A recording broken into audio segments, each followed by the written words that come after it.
Au fait, t'as mis ton téléphone en mode Kawajita Kosoto Moto? Ah non. Bah vas-y.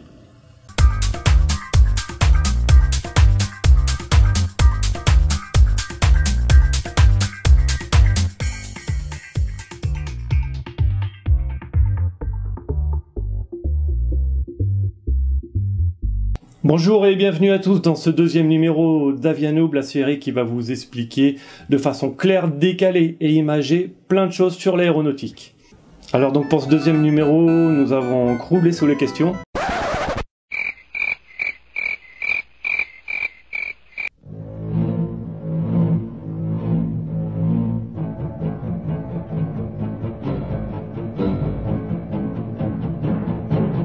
Alors les oreilles qui se bouchent en avion, c'est dû à la pression atmosphérique, ou plus précisément à la variation de celle-ci.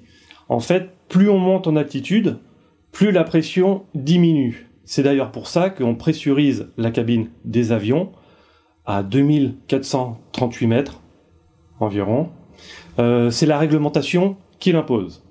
Le problème, c'est que quand on monte en altitude, à 10 000 mètres en général, on le fait assez vite. Du coup, le changement de pression se fait de manière brusque et ça, les oreilles n'aiment pas du tout.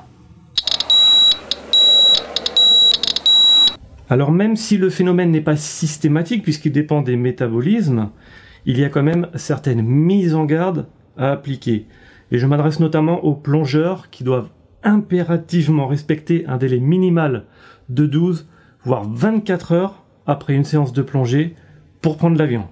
Pourquoi? Parce que en fait, la pression agit directement sur le taux d'azote qui circule dans le sang, et ce taux d'azote a besoin d'un certain délai pour se rééquilibrer. Ensuite, les personnes qui sont fragiles au niveau système ORL doivent elles aussi prendre des précautions. Je pense notamment à celles qui ont une otite. Alors s'il s'agit d'une otite externe, a priori c'est pas grave. Il n'y a pas de contre-indication pour prendre l'avion, même s'il est préférable d'avoir l'avis de son pharmacien ou de son médecin. En revanche, pour ceux qui ont une otite interne ou sérieuse, là, le vol est fortement déconseillé et la visite chez le médecin est obligatoire. Évidemment, c'est encore plus vrai chez les enfants, chez qui le dispositif ORL est encore plus fragile que chez l'adulte.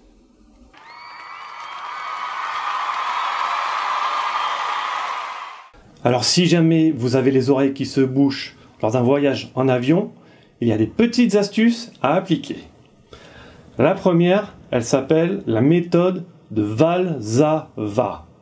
Elle est très simple. Lorsque vous sentez des douleurs dans vos esgourdes, il suffit de se pincer le nez et vous expirez très fort avec la bouche.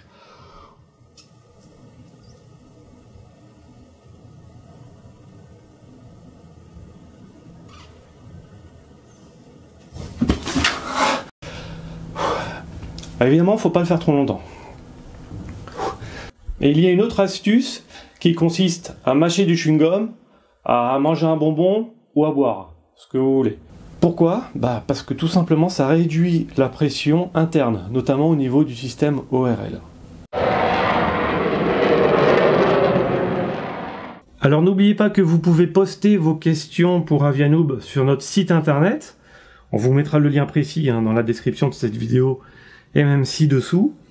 Et pensez également à vous abonner à notre chaîne, comme ça vous serez averti immédiatement de la publication de nouveaux épisodes ou de vidéos annexes. Alors on vous dit à très bientôt sur Avianoub, merci beaucoup.